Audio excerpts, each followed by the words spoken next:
Hello, and welcome to Grace Unscripted, where we share stories of the people in and around Grace Church without any script, just real, raw conversations about life change through Jesus. My name is Audrey Wallace, and today's guest is Christy MacDonald. Now, she is tied to a couple other Grace Unscripted episodes, so if you've heard Sonny Gressack or John Gressack, we're going to reference them here in this story, but she certainly has a story of her own, and, I really related with her as she talked about so much of her life believing there's a God, but not realizing she could have a loving relationship with Jesus directly. So we have a big conversation about that, and I really love, I'm not going to tell you what it is, but she told us what her superpower is, and I can't wait for you to hear what that is today. Welcome to Unscripted, Christy. Thank you, Audrey. I'm excited to have you here. We have known each other for a few years from a variety of ways. Right. We've slept in a cabin together for a weekend. We've came to your house. You've been to my house. Yeah. We've done retreats, all kinds of things. But I think most of those things were like with a whole bunch of people, and really never I looked in your eyes and you looked in mine, and I said, tell me your life story. But today's your day. Okay. We're going to do it. We'll try to do it as best as we can. It'll be beautiful. Okay. So I always like to start at the very beginning, and I want to know what little Christy was like. Where did you grow up, and what was your childhood like? I grew up in Akron, Ellett area. Okay. My childhood, well, most of my life I lived in Ellett until, I was 5 years old, and then we moved there. But I still kind of was in Ellett, staying at my grandparents' house, our family. Mm-hmm. And then, I had a crazy childhood. Do you have any siblings? I have 3 brothers and a sister. Okay. I'm the baby. Really? Yeah. Okay. Like by a lot? Is there a big spread? Well, no, it evens out when you have 5. Yeah. Well, sometimes, I don't know, there's like an 18-year-old and a 2-year-old. Like, it can go crazy. Right, yeah. And my oldest brother, I believe he's 73. He just had a birthday. He's 73, and then it go down from there, and then I'm 62, so. Okay, yeah. Yeah. 5 and 11 years or so. That sounds just like each of us were a few years apart. Perfect. You know. Okay, so you're the baby. You're I'm born the into a baby. family. I heard you say grandparents, multi-generational home. Like, how did that work for you? Well, no, not really.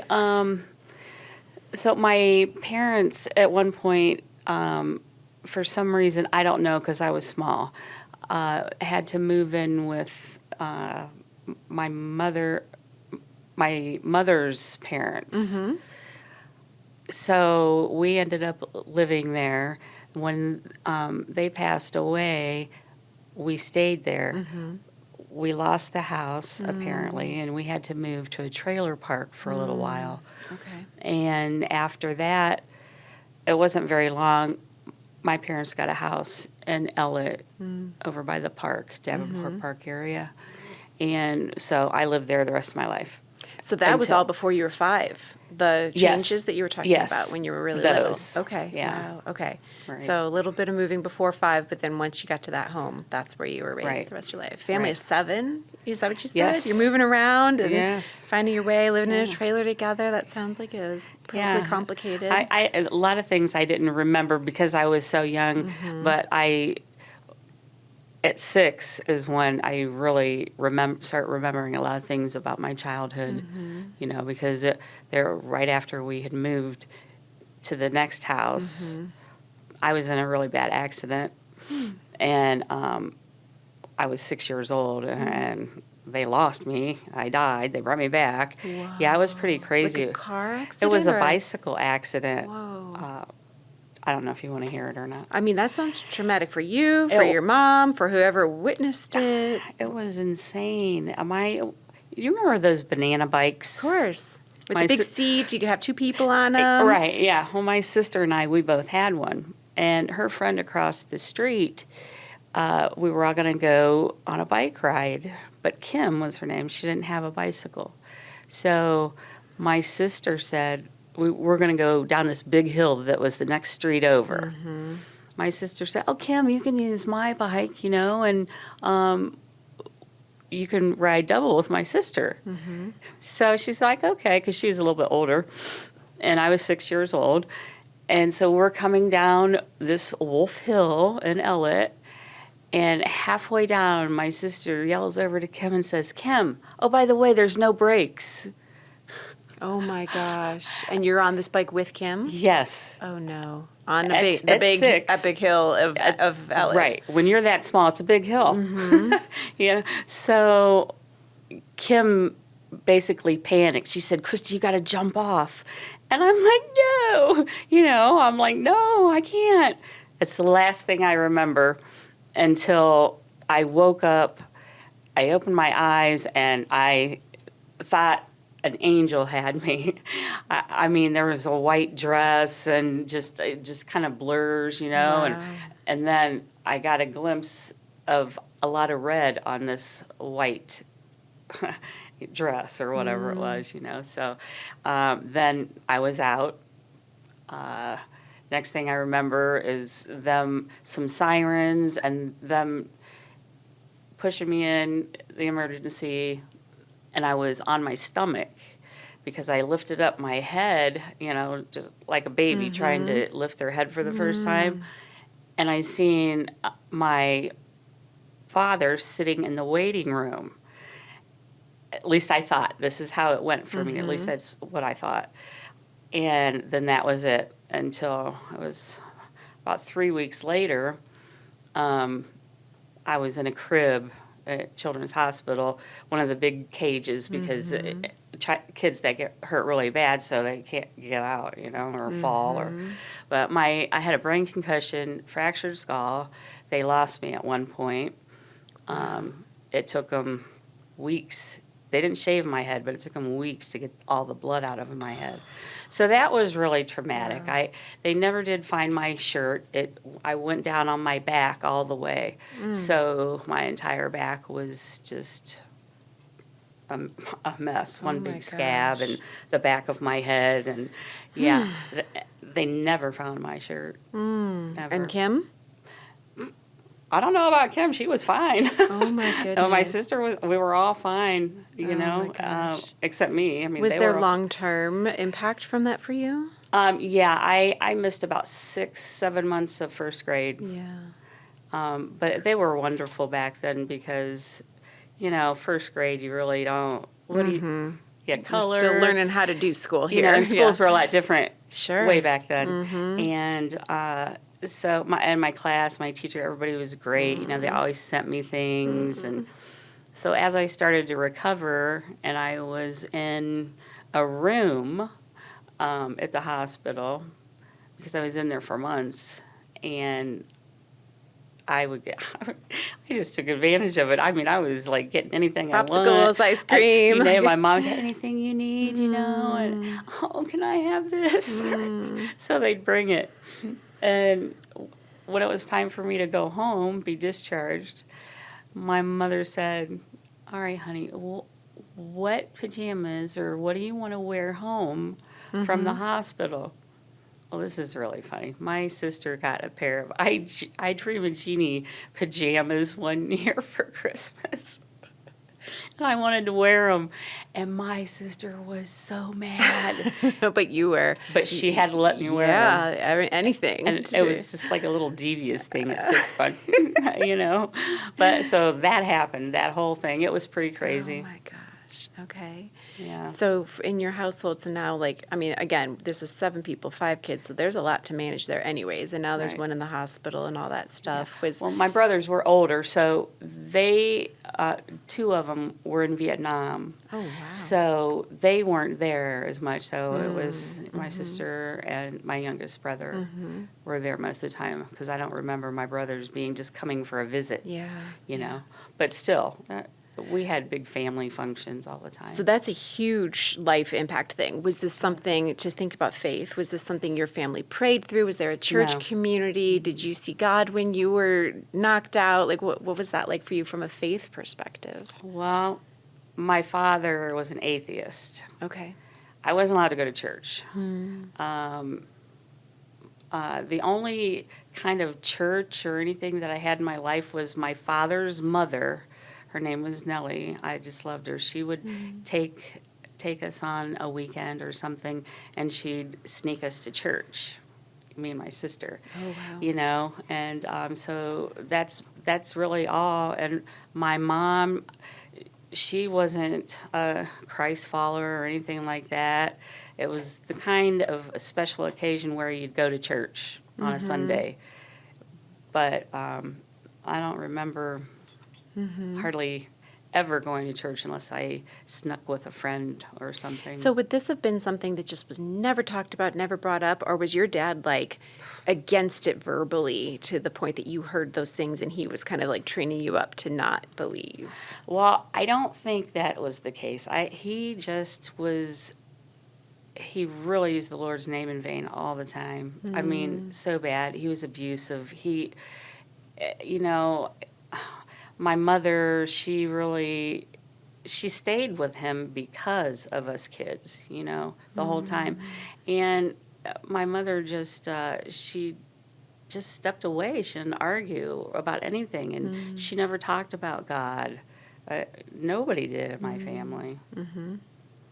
So I didn't know Jesus. Like when I was in second, third grade, kind of like that, kids would have, or these little old women would have Bible studies or Bible classes or something fun for kids, and you'd go to their house, and in their basement they'd have all these little scriptures that you would learn. So and I mean, for years I snuck doing that just because it was fun and I didn't have to go home and be afraid, you know. And so it was a place of refuge right. and of hope and safety, maybe? Yeah, I'd say safety for sure. You felt that from those spaces? Yeah. This isn't your dad's story, but like, do you, as you think back, like, can you find any reasons or roots for why that would have been something he was so against? No. I cannot. I mean, I've tried and tried, but family's just a hard family. Yeah. You know? Yeah, that can happen.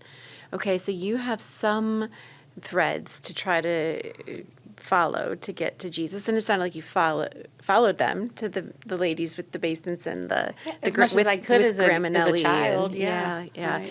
And then as you continue to grow into your teenage years, is that something you still, tried to pursue on your own, or was that something that you strayed even further from? I didn't pursue it at all because I didn't know how. I didn't have no model.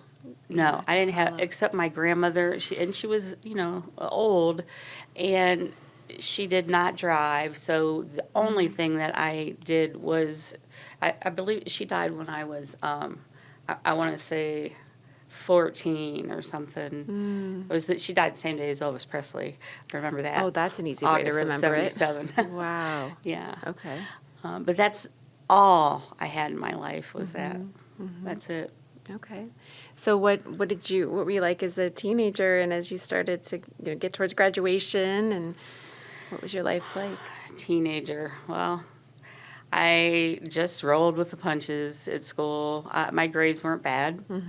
I got into some mechanic stuff, wood shop. I took all of the untraditional things for a female. Why do you think that was? Maybe because of my childhood and how mean my dad was, and and that kind of thing. I had to learn how to do stuff, and so. But I loved it. I was the first female at Ellett to do any vocational. It was all guys, and at one point, my dad wasn't totally horrible all the time, but he was an alcoholic and an abuser, but he. They would not let me into metal shop. And I was in 7th grade. He was fit to be tied. He went to the school and he says, "You tell me where in your rule book that my daughter cannot sign up for this class." Wow. And so he stood for you and he defended you and protected you. He did. Okay. That's the only time I really remember my father ever doing anything like that for me. Interesting. And from that point on, I was able to proceed, as different grades, and then I got into wood tech and all that. Diesel mechanics, I didn't like that. It stunk.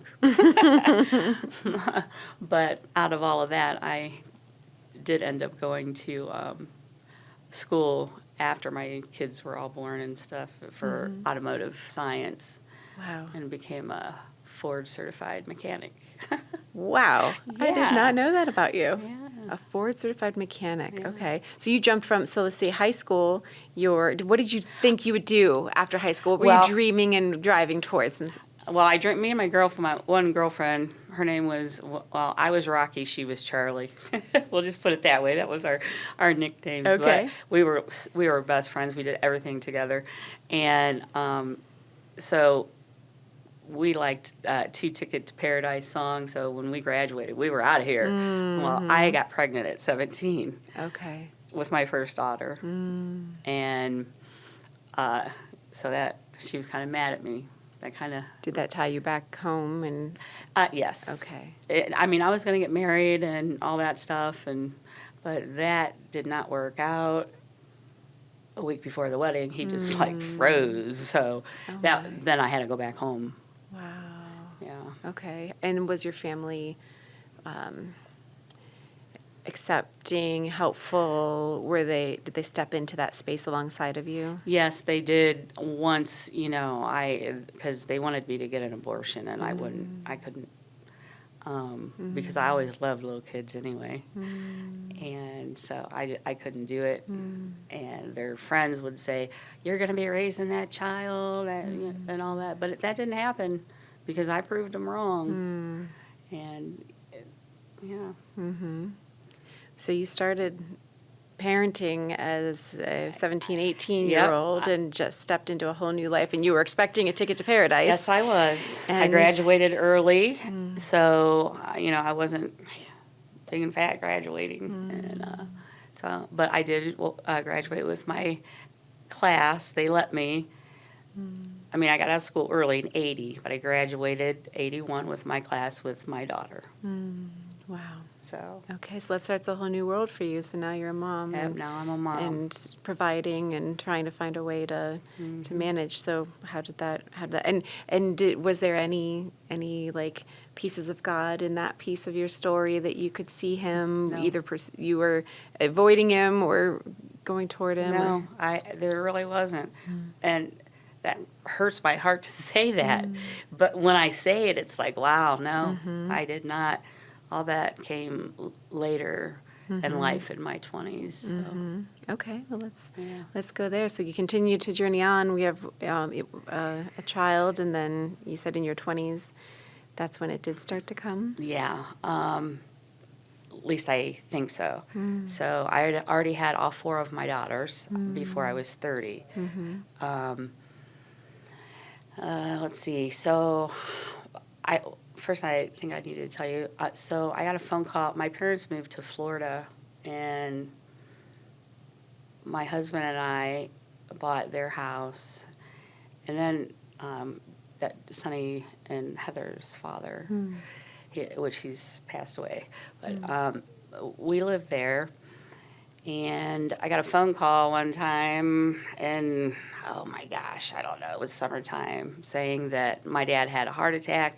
And I needed to get to Florida. Well, I hated my father. But I did it for my mother.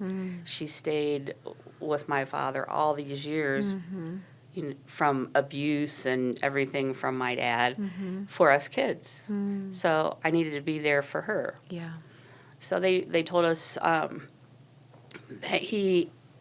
I got to Florida, jumped on a plane, and went that night. And Jay stayed home with the kids.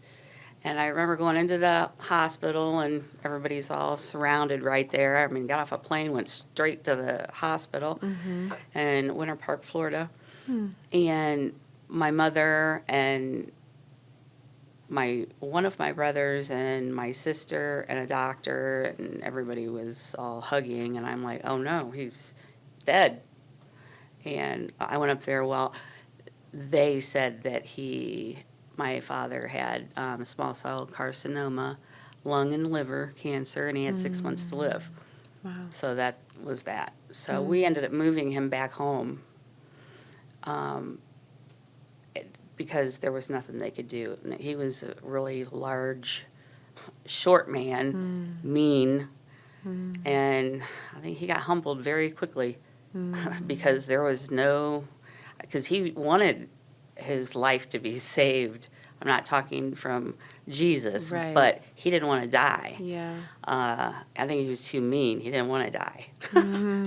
So, but he ended up with doing radiation and all that stuff, and it just destroyed him. I watched the man get down to less than 100 pounds. Oh, my word. And I think we moved him into my brother's home in Norton. It was a farm. And he started getting so bad that he was in the bed all the time, and we administered everything. All of us took shifts. And like I said before, it was for my mother. Right, to care for this man that was Right. so harmful. My brothers were my father's idols. I mean, they were his boys. It's like he did not care about the girls. So we took shifts. He was on like 250 milligrams of morphine, a lot, and it got to the point where my father wouldn't even eat for anybody but me, which was so crazy. Like, where's that coming from? Yeah. Yeah, I was, and I'm like, well, I got to do it.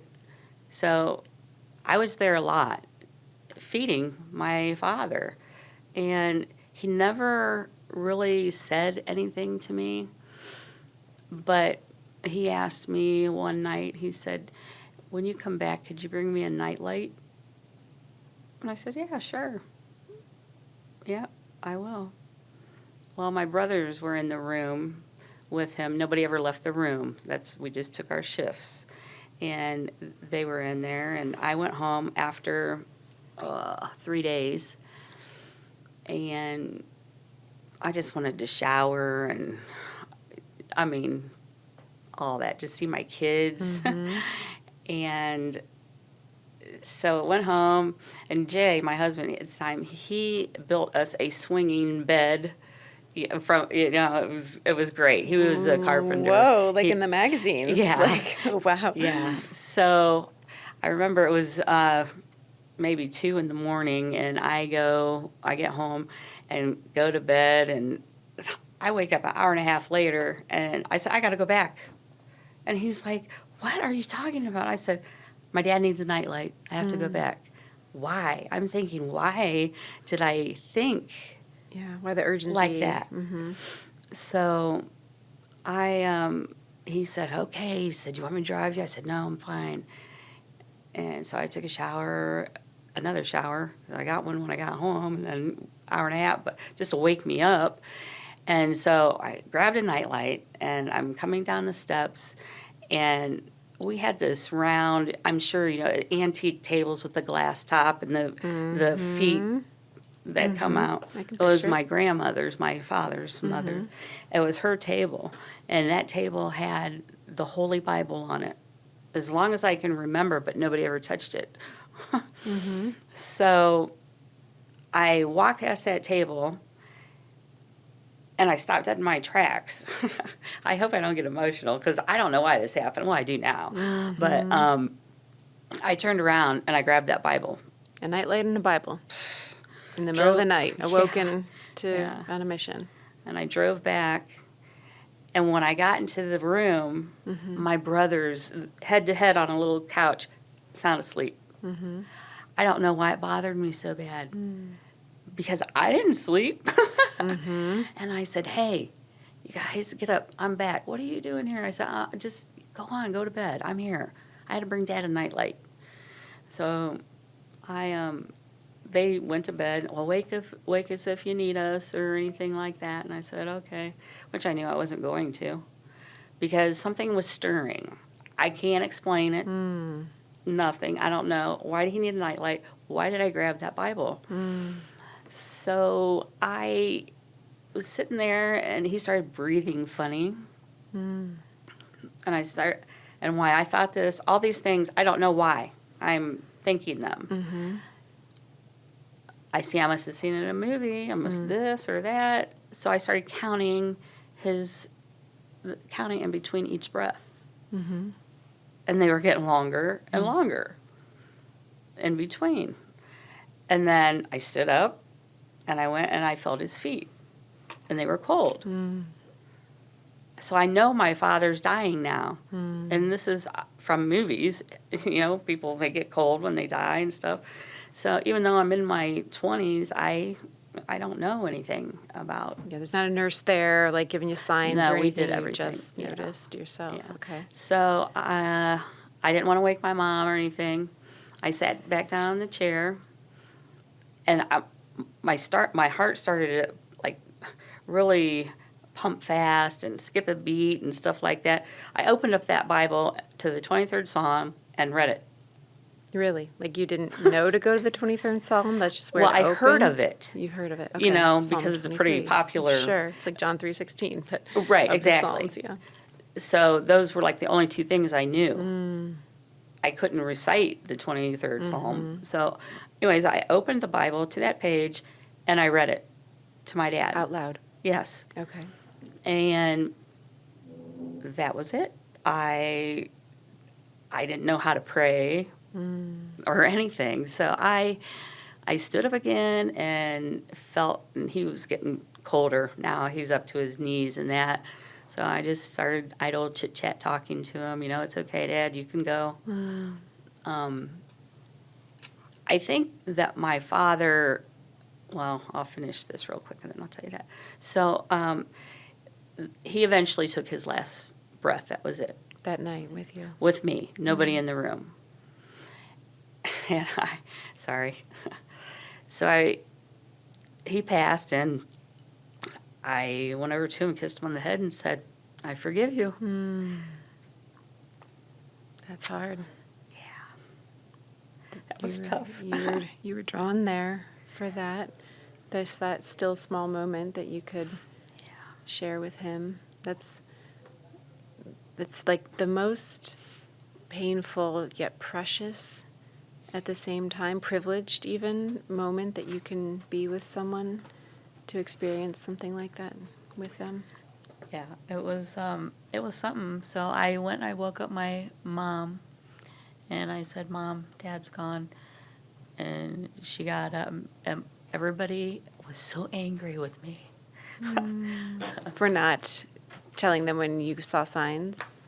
Yeah, or not waking anybody. I mean, I was in there with him for a few minutes before I, got my mother. Thank you. And so got past that, but I could feel the tension.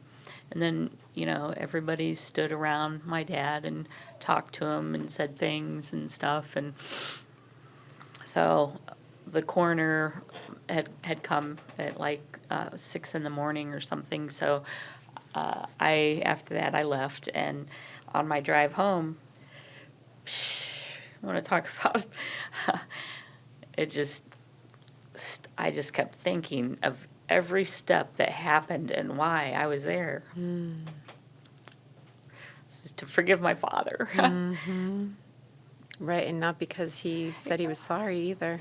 Right. But because God called you to that moment, whether even you realized it or not. You kept saying, I don't know why. Something was stirring. I don't know why. Yeah. And like you said, now as you look back on it, it's clear. So, yeah, the drive home, I just felt it had to be God. It had to be. Did you have much faith at that time? No. This was in your 20s, you said? Yeah, no, I really didn't. Jay and I and the girls really didn't start going to church until, like after that. So what do you do with that thought? You said, I had to have been God. Then what? I nothing really. I went home, and then, we did our, what you needed to do, and I just really didn't think, I didn't have time to think about it in that depth. Yeah. At the time. It wasn't until Jay and I hadn't had Sonny and Heather yet. So my two girls from previous marriage, we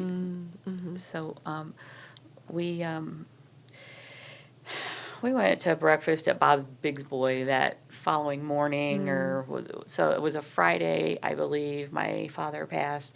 Okay. Sunday, we went to Bob's Big Boy on Talmadge Circle. Mm-hmm. And we're having breakfast, and I had to use the bathroom, so I went to the bathroom. I'm going to be upset if I start crying again. It's just another thing. Yeah. So I walked into the bathroom. There's this beautiful younger lady. She was a little bit older than me, but not much. I mean, she probably in her 30s. Mm-hmm. She had 4 teeny tiny kids in that bathroom. My gosh. They were all dressed in their Sunday best. And I just listened to her with those kids. She was amazing. So gentle and patient, kind and loving. And I had to say something. I'm like, how do you do it with 4? And you have 2, and you just can't even imagine. And she said, the good Lord. She pointed up to heaven. Yes, she did. And I said, that's amazing. Wow. So we just talked a little bit in the bathroom. And she says, how'd you like to go to a Bible study? Get out of town. I'm not kidding. A lady in the Bob Evans or Bob Big Boy bathroom with 4 kids in tow. Yeah. Invited you to a Bible study. Yep.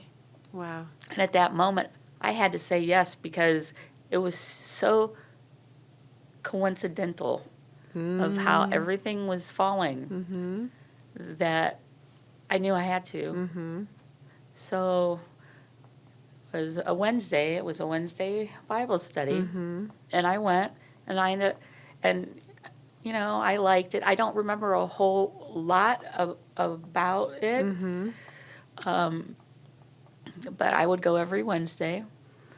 And then she invited, and I liked it. You know, it was nice to open up the Bible because I knew nothing, and it still was so confusing to me. And nobody, you know, was like trying to, what do I want to say? They weren't pushy people. I guess maybe they just assumed I knew something about Christ. So it was a little tough, and I think I was too embarrassed to ask stuff. So she invited me on a retreat. Okay. And it was at a church. It was just for like 2 days. And I'm like, yeah, I'll go. So I went and listened to everybody's story and all that. And so she's up there speaking, and then she says, she brought a friend today, and she told them how we met and stuff. And she said, and I was hoping that I could get her to come up here and share her story. She on the spot like that called you up. I could not do it. I couldn't get any words out because my father just died. I just got home. It was crazy. I had all these different thoughts of these steps that were happening anyway. And it was later on. It was like still like a year because I was going to the Bible studies and stuff like that. But I'm still thinking, no, I don't think I can do that. I don't think I can. And I think I might have briefly just said a couple of things, you know, but I did not share my story. I couldn't. I didn't know how. And, I cried for years about that, about everything. Really? Yeah. Were you... would you say you had accepted Jesus as your Savior at that point? Like you knew enough? Had you learned enough yet to really even know what that meant? No, I don't believe so. I mean, I knew in my heart I felt there was a God, but I never was asked if I... Personal relationship with Jesus. I never had one, so... I think there's a difference there that, at least in my experience in growing up, believing in God was the question, do you believe in God? Right, yeah. But I didn't know to ask the question of myself or anyone, do you believe that Jesus is the Son of God and that he can be your personal Savior? I wasn't aware of that, you know? Yeah. I don't know. If it was told to me, I was just a kid and I didn't really grasp it really. So that's interesting that you're saying that you just don't even quite know yet at that point. But there was maturing happening. There was desire, and God was stirring in very creative ways. And I didn't I wasn't around people that really went to church because I didn't go. You know, I didn't know many people except Diane was her name. And I didn't know things to ask. I just was kind of like, you know, the person in the back seat taking it all in. So you're in your 20s. Did that transform your life, or were there other dips and dives within your journey? I got sick in '87, the same 3 months after my father died. I was diagnosed with cervical cancer, and they said I'd never have children again. You know, be it.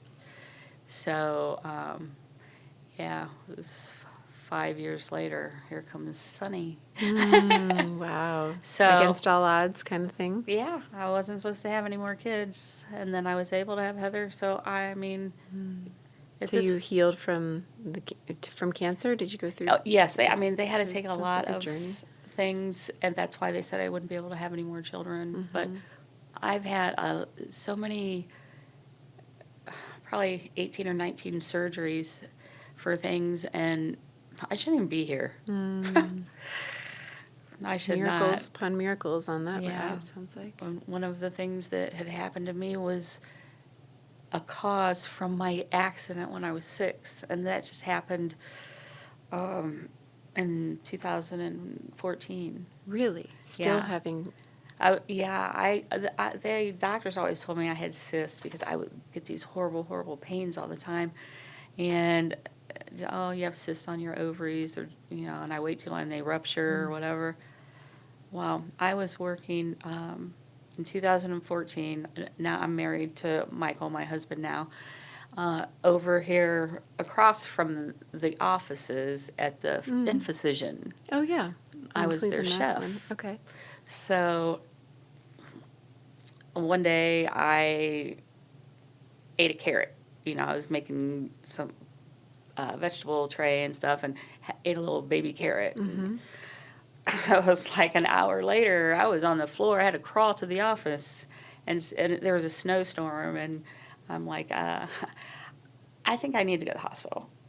Whoa. So they took me to a medic center down on 18 there, and they got me in a room. My boss she was so nervous for me. She was scared because I was pale white. I was in so much pain. I couldn't walk, hardly nothing. So she got me in there, and they took me back in a room and assessed me and said, "Okay, we'll be right back." Yeah, they lied. Here comes an ambulance to take me to the emergency hospital, you know.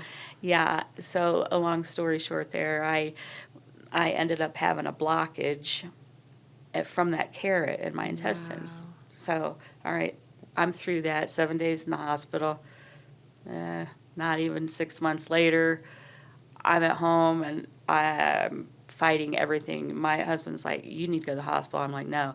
So for about 12 hours, I made myself suffer until I knew I was going to die, and I went to the hospital, and the doctor said they wanted to do that whole NG tube thing, and I'm like, "No, I can't do that again. You can put me out and do it." "Oh, we don't do that." And I said, "Well, then you're not doing anything." "No, I'm not doing it." The first time was horrible. You know, Heather, my other daughter, was in the room when she was freaking out. It was like, I don't know if you ever had one of those, but they are horrible. There's got to be another way. So the surgeon comes into my room then, and he's like, "So, Miss McKinney, I hear that you are refusing treatment." And I said, "No, I want you to help me." By this time, my stomach's like this big. Oh my It's gosh. huge. People probably thought I was pregnant, you know.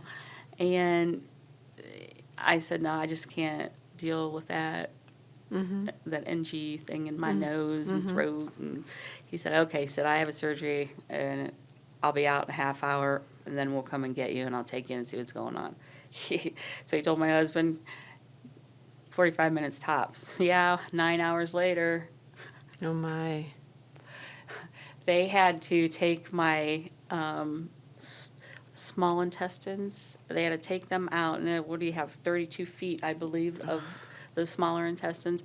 And 17 foot of that they took out, and there was 15 kinks. Oh, my gosh. And it just twisted and twisted, I guess. And he said, I don't when it was all over and he came to see me, he said, and he was telling me this, he said, were you in an accident recently no or anything? And I'm like, no, not recently. My gosh. 50 years ago. Wow. And he said, that's what it is. And I told him that. He said, well, tell me about it. So I did. And I told him about the bike accident and stuff. And he said, yeah, your intestines have been twisting and twisting and twisting.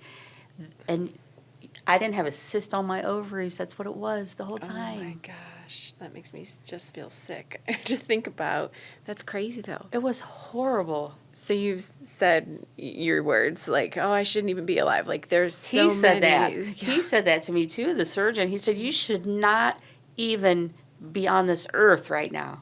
Okay. I don't know how you have survived all these years. So how do you put that into practice? How do you take that and run? And at that point, were you a follower of Jesus? No. Okay. No, Okay. it was a couple years later. Because that was in 14. So Sonny and John moved up here in 15. I believe it was 15 or 14, somewhere in there. And then they started coming to Grace. And then I eventually came to Grace. So that's how things then started there. But yeah, isn't that crazy? That's crazy. It's crazy. Well, yeah, there's numbers of things in here that, I don't know, you could look to and ask questions as to why. And in our sermons, you've heard Jeff say or advise us not to ask why, but to ask what. What can God do with this versus like why or woe is me or anything, but like how can God use this and what am I meant to do with this to further the kingdom? So if you look at those things with that question mark, what do you see? Well, I know he obviously had to have a plan for me. I mean, look, if I wasn't here, look, Sonny wouldn't be here, John wouldn't be here, my kids, nothing. Just, I mean, you just think about all that stuff, everything good that's happened in life. One person, how they can make a difference, you know, just by life. Yeah. Yeah. So, yeah. So how did your life start to transform? You mentioned when Sonny and John moved up here, which if you haven't yet, dear listeners, you can listen to both Sonny and John on this podcast. Some of the all-time favorites of our listeners and highest listening numbers and things like that, because they are definitely dynamic stories in and of themselves. And I love listening to the two of them because they intertwine, but also are completely their own journeys as well. And it sounds like your puzzle piece fits into that as well. So their lives transformed, and that was something that they drew you into as well. How did that happen? Yeah, it was a little rocky start. My husband is a non-believer, so just so people know.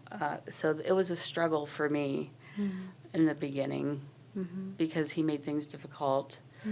He knows that, now. But Sonny and John, I mean, everybody thought they were in a cult. I'm just going to say. And I'm like, you guys are crazy. They're trying to, learn about God. It's not a cult. Well, people see a big church and stuff, and so it was just kind of a little funny joke that my husband would say. And then Sonny, they invited me to start coming here with them or come at Christmas time once, and I did. And, so then I just started coming, and it wasn't until 2016 is when I accepted Jesus Christ. I was here, and Jeff did a sermon, and then there was a song come to the Father, or run to the Father, and I lost it. And I said, I'll be right back, Sonny. Oh, And I came to went to the bathroom, and I'm like, dang, what? It just overwhelmed me. Flooded, yeah. And I knew that it was different. Whoa. I knew something was different. And then when I straightened myself, back out and sat down, and Sonny's like, yeah, he got you, didn't he? She said, Mom, that was the Holy Spirit. And so then, she took me to Jeff after that and stuff. But, so yeah, it's changed me so much.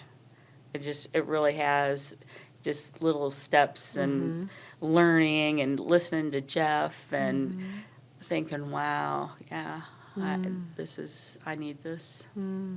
For anybody listening that might not know, we keep referencing John and Sonny as though everybody who knows sorry. who they. No, not at all. I just was thinking, if you don't know, John is the pastor of our middle school ministry. Yes. A very, very divine appointment for anyone to be in charge of a middle school ministry. I have middle schoolers. I know what that sacrifice is, but he does it brilliantly, and he's definitely gifted toward it. And then Sunny is, gosh, I can't even rattle off her title because it is about 17 words. It's such a long one, but director of community and missional living and all the adult groups and discipleship here at Grace. So they're deeply intertwined into the fabric of Grace and everything that happens here. So even though back then they would have been definitely participants, maybe part-time employees, and maybe not even yet called into Grace College, where they both ended up getting degrees and becoming part of our pastoral team here. Yeah, I don't believe that they were. I think they were just coming and stuff like that, but figuring out their own way right, at the same time. Right. You're figuring out yours and fighting through adversity and anything else that might have tried to pull you away, because that's what our enemy prefers to do, is to distract us, divide us, and I know devour that now, us. Audrey. Yeah. That's for sure. I mean, he's definitely. And the thing, before Grace and before I came here, all my girls, I had them dedicated. We went to a little church in Ellett, and the pastor's name was Jeff. Oh, really? He spoke right to me. Only me in the whole place. Okay, all the time, every week. So my husband and I, we ended up getting baptized, and we had all 4 girls dedicated. And I don't even think that they remember that happened. I believe they don't. So he left. Jeff ended up leaving and moving, and The pastor of this other church in Ellett? Okay. Pastor of the other church. And it was over for me. I was just, what am I going to do? Well, what am I going to do?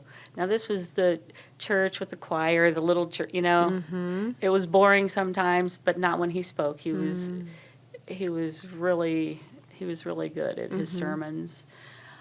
And, so I was lost again. This was before you jumped back in time. Is that true? I'm sorry. So no, that's fine. I just want to make sure I'm understanding. I was trying to stay on track and try to get things so they lined up just right. But that would have been when you were in your 30s then. Yes. With the other church. Yes. And so your girls were young, dedications, and you're on a pathway and even baptized, you said. I heard that choice. But you don't. Yes, they asked, they asked if I believed. But here's the thing, Audrey. Of course, I said yes because I felt, I believe there's a God. But when you one day realize that you can have a relationship with Jesus and learn all these wonderful things, how loving and kind and what a father that you have, that it changes. I never changed up until I started coming here. Even though I went to church a little bit, as my kids were growing up, I didn't change anything about myself. And I'm like, that's easy, but it's not. It's not so easy when you have a relationship with Jesus and you realize what you have to do. You're right, and following Jesus. And, And there's so many language shifts. They're subtle, Yeah. but they're important. Like, I like to ask the question, maybe a friend's dating a new guy. Instead of saying, is he a Christian? I'll Is he say, a does Christ he follower? follow Yes. Jesus? Is he a Christ follower? Right. Because there's a difference there. Yes. And I don't think that it's always as obvious. Even in our own lives, we might say, Right. again, I believe in God. Yes. My answer to that question is yes. Am I a Christian? My answer to that question is yes. If I, in those days, or like I already shared me in my childhood, if somebody said, do you believe that Jesus is your savior? I would have said, What's that mean? come again? Yeah. Exactly. Or like being saved, born again. Yeah. I'd never heard any of these words. Or at least I shouldn't say that, but I didn't digest them Exactly. or understand them. So I hear what you're saying, and I think there's a lot of layers of maturing that you can have within your faith, even if this answer to the question at your baptism, do you believe? Yes, I do. And then this reckoning with the Holy Spirit over Run to the Father that night at Grace, like, yes, Jesus called you deeper, which, if somebody asked you, when were you saved? Do you have an answer to that question? What would I say? Yeah. I'm sorry. If somebody would ask you, when were you saved? Do you know the answer to that question? I don't. Well, sorry. It's a little bit of a trick question. I'm curious what you would say about question. it. I feel like that would have been it. And because I felt like I was, but to be very honest, it was crazy that night because so many emotions. I may have been asked that question, and I don't remember. I really don't, which that's embarrassing, but I don't. But I feel that, yeah, everything came over me then. I had it in me. I was hungry. I was hungry for Jesus. And something changed. Because something changed. Yeah. And it was wonderful because... And I want to take back my statement of it's a trick question. It's not a trick question. It's a tricky question or a complicated question because there is always something new to find in Jesus. You didn't arrive. It's not an arrival, Right. which sometimes it could feel like if you're saying, oh, I was saved then and then, then everything was fixed and perfect and I was clean. That's not the case. We should constantly be pursuing the next moment during the worship song that God wrecks your heart again and you learn something new and you're born again into a new layer of knowledge, a new depth of understanding. So that's okay that you had this time when you were baptized and you had an understanding at that if you think of a kid who learns, something scientific in kindergarten, but then learns it again in 6th grade and then learns it again as a high school student and then in college, like that's kind of, you came to know him more deeply. So I don't know. It's something I reflect on a lot when I hear people's stories is that there's always going to be a deepening and, all those moments were true for you and for your faith journey, that God was working with you and in you. Yeah, I know that for a fact. And, I tell people a lot of times if they're like doing something and they have children, you have to be the one to break the cycle. Like, my dad, he was abusive, and I swore I would never, not to my kids, you got to break the cycle. I'm the one in the family that broke the cycle out of 5 kids. So breaking that cycle, God is definitely working in me. I had no reason not to believe, but I just learning how I really wasn't discipled. So I just kind of did it on my own, and then getting involved in Grace here and doing with the Power Kids and things, just volunteering a lot and stuff. I kind of ran out of time. It felt like a little bit, so I decided I had another surgery in October. I don't know if you knew that, but I had spinal surgery. Oh my. So I had to take a break from here and for a while. So actually, it hasn't been that long since I've been coming back. I did go to the last retreat. So I really need to focus.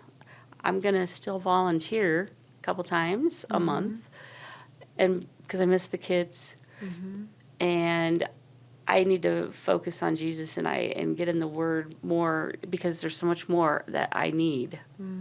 Yeah, more depths. You more know, layers, and I really do. When I was baptized here at Christmas time, because I was always asked, take baptism classes and that, and I'm thinking, why? I've already been baptized. I still didn't get it.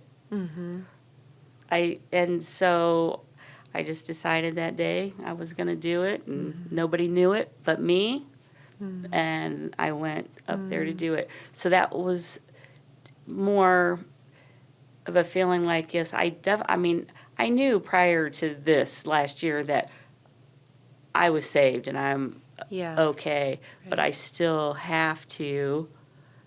I don't have much more to change. I mean, of course I'm not perfect, but I have changed so much that the one thing that I know that Jesus is with me is because I have this unbelievable power of forgiveness now. I mean, I can forgive so easily. It's amazing. I'm just imagining that. I just call it my superpower now. Yeah. You know, so many people that have wronged me, and I've done to people too, but forgiveness it's a life changer. Well, that sounds like an amazing superpower. It The is power a of life forgiveness. changer. I've never heard anybody say, when asked if you could have one superpower, it's That's- always like reading minds, flying, time travel, but forgiveness. Yeah. I'm adding that to my list. It just takes the hate and everything out of your heart. It takes so much away, because that person doesn't have the power over you anymore. You know, if you hold all that in and you don't forgive, they still have power over you. That's what makes you angry, and that's what makes you want to, wring their neck or whatever it is you want to do, is because you haven't forgiven that person. Yeah. It's an infection in your attempt to heal. It doesn't let I love you it. I have love my new superpower. That's amazing. How do you think you acquired that superpower? Oh, why do you think? I think it was probably Jesus Christ. Well, I know that, but was there like another moment? Was there did he speak to you? Or? Well, yeah, Jeff had done some sermons on forgiveness and the life of, some life-changing moments for me that I then would dig in about. And I'm not I can't read a lot, not that I can't read, because I fall asleep. I just can't, I fall asleep. So I watch stuff. So I watch all kinds of sermons. Bible Project stuff. Like now I'm watching The Chosen, and let me tell you what. No spoilers I'm for not season 5. going to say a word. I'm not through it yet. I mean, I've read the book, so I know it's going to happen, But it's like, you just, even though they have some things that are like not fiction, they have to add some things in. The story. But the main, wow. So I love it. If I can't read it, then I'm going to have to just really dig into some good scripture and stuff like that, and like The Chosen. But yeah, I think that's through all of those things, and I always am like Googling forgiveness. Always, I'm just always want to find out all the reasons, what it does to you, why you should have forgiveness. So, do you have like a verse or like a I memory can't quote verse? nothing.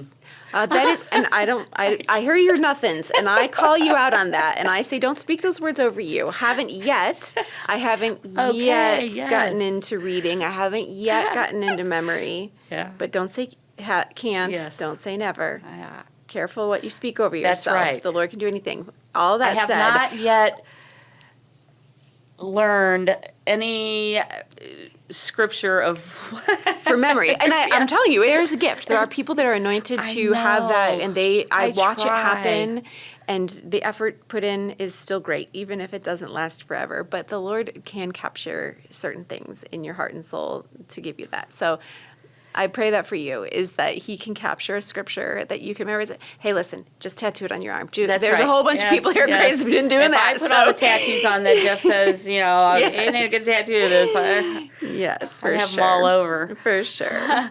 But yeah, for forgiveness, I love that you're studying that you're Googling it, that you're looking for ways that it's coming up in your life and opportunities to do so, and therefore showing others what that looks like as well, because I'm sure they're seeing your radical forgiveness, and they're thinking, okay, if she kissed the head of her father and he didn't even say, I'm sorry, I'm guessing, but you were able to forgive him, like, okay, that shows me something and reveals a piece of my own heart that I can step into based on your story. I feel like that whole scenario with my father, when he wanted me to bring him a nightlight, and he would only eat for me. I keep saying that was him asking me to forgive him. He couldn't talk. This is what I'm telling myself. And You're searching for meaning in what you turn, experienced. I believe my father saved me Say more about that. because of how all that transpired, me hating him my entire life. Not my entire life, but young life. And what he went through and how I changed. So from my father passing to meeting Diane in the bathroom, you know, coming to Grace and just different things, my father saved me. If I wouldn't have been there, I don't know if I would have had those feelings. Well, and that goes back to the question we said earlier. Rather than saying why did this happen with my dad? What can God do with it? You just answered that. What can God do with it? He can save you with this life, this story, this wounded person who harmed. And it's not a why question, it's a what. And he's shown you. So people that have loved ones that pass away, don't be angry with God. You know, if something happens suddenly, or don't be angry with God. I can say this now. Sure. Back then I couldn't because, I mean, it didn't matter to me then that my father died because I still hated him. But I think it was that hate was being pulled out slowly by slowly, you know. And I just think people just I want people to know that God does do things for reasons. He, you know, the death of a loved one, look what it brought for me. It doesn't, I mean, but I didn't love my father, that's different. I guess, but it's not. It changed me. And if it was a loved one, why? Why question God? Because look at all the good that's happened in my life now. And search for that. Search for the goodness Yeah. in the darkness, the hidden treasures in darkness. That's right. Because he is the lamp to find that. He's not going to be a lamp to the woe is me, but he will be a lamp to hope and to healing and to forgiveness in those dark places. Yeah, so I think that's what I would have to say to someone. I love that. You A know? message of forgiveness. And, you know, when you see someone who forgives in circumstances like that, it helps. It helps all of us. Like the listeners, It helps me to know that it's possible. Like you maybe would have said at some point, I can't ever forgive my dad. Exactly. You might have spoken that. Oh, I know I did. I will never forgive him. You know, everything that he put our family through. Yeah, well, here you are. Never forgive Superpower him. now. And superpower hit me. And The Holy Spirit. That's right. And it's like Jesus power. It's like supernatural power is what we're talking about here. Just to be clear, it's God in you. It's Christ in you. It definitely is God in me, and I love it. And I just really keep trying to do better. Yeah, and just be with him, spend that time with him. Well, I'm curious to hear, I might make a prediction, but I might be wrong, about what song you'd like to add to our unscripted playlist. For those who are listening, if you've never heard before, we have a unscripted playlist on Spotify. So if you're looking for some good worship music, the worship music that's tethered to every heart that has been on this podcast, since we've been doing this part, Sonny and John, I wasn't doing it yet, so I'll have to backtrack and get their songs to add to the list. I'm very curious to hear what that would be. But it's a wonderful mix of a whole bunch of different souls and different perspectives and in mirrors reflecting back on their story. So we like to say something that reflects your journey or just one that's touched you in a special way. What song would you like to add? Okay, I will tell you, but can I say one thing first? Of course. Sonny asked me if I would say on the air, or say, tell my sister Sharisa that I'm the favorite. I told her, I said, I'm not going to do that. I'm going to say you're all my favorites. Well, isn't it Sonny that says she's God's favorite, but it's all of us that could say that? Isn't it her? I don't know. Somebody around here does that. So, but yeah, so there you go, Sunshine. But the song I chose is Proof. Okay, tell me about Proof. By Seth Addison. Did you say Seth? Yes. Addison? Yes. Okay. I don't know if I know this one. It's an amazing song, and when you listen to it, which I'm sure you will, it's a lot of it about my life that just, when I heard the song, I cried for days. Wow. How God pulled me through, and this is the proof, the things that I've done, and just, you have to hear it. I don't want to give it away, but... You don't want to sing it for us? Sure, let me get my voice ready. I thought you were going to be serious. It's a beautiful song, wow. And if it doesn't bring a tear to somebody's eye, because I think it everybody probably has something in that song that it would touch on, Yeah, sounds like the Bible. Yeah, it's just beautiful, and it's addiction or whatever is in there. It's really good. I sent it to someone that goes here, and that was recently married, and he was driving in his car, and he said, "Oh, I got it." He said, "But I can't. I'm driving, so I'll do it later." Well, then it was a half hour later, he texted me back and said, "Oh my gosh, I'm crying in my car." Wow. Yeah, because I thought of him with that song, and I just thought it's amazing. Well, all right, we're going to leave this story here today with a challenge. And that challenge for our listeners is going to be to look up that song. Yes. And to ask God to show you somebody who it could speak to. Maybe they're a believer. Maybe they're not a believer. I haven't even heard this song, but I feel like this could be a good practice to say, just listen. And this is what we can do when we read Scripture. We can do the same thing. When we hear a sermon, we can do the same thing. Listen. Listen to God's voice on this. Is there somebody, I don't even need to know why. So many things you said here. I don't know why. I don't know why I needed the night light. I don't know why I grabbed that Bible. Right. But listen to that song. Listen for a name. And then share it with them and see what God does. That's a really good idea, Audrey. See if he draws out the tears. Challenge. See if he makes a connection of some form. But I bet it will. Get some responses on that. All right. If it happens, I don't know how you could drop us a note, but actually I do know how you can drop us a note. We have an email address, guys. You can write to us, unscripted@graceohio.org. Love to hear from folks about ways that stories have touched them, questions they might have, needs you might have. If you want to hear more from Christy, you want to connect with her, she's covered a lot of things here. If you want to talk forgiveness, I have a feeling, girl, we get together with you and talk about forgiveness and work through some things like that with you. We can get you connected. Great, because it's an amazing thing. Superpower.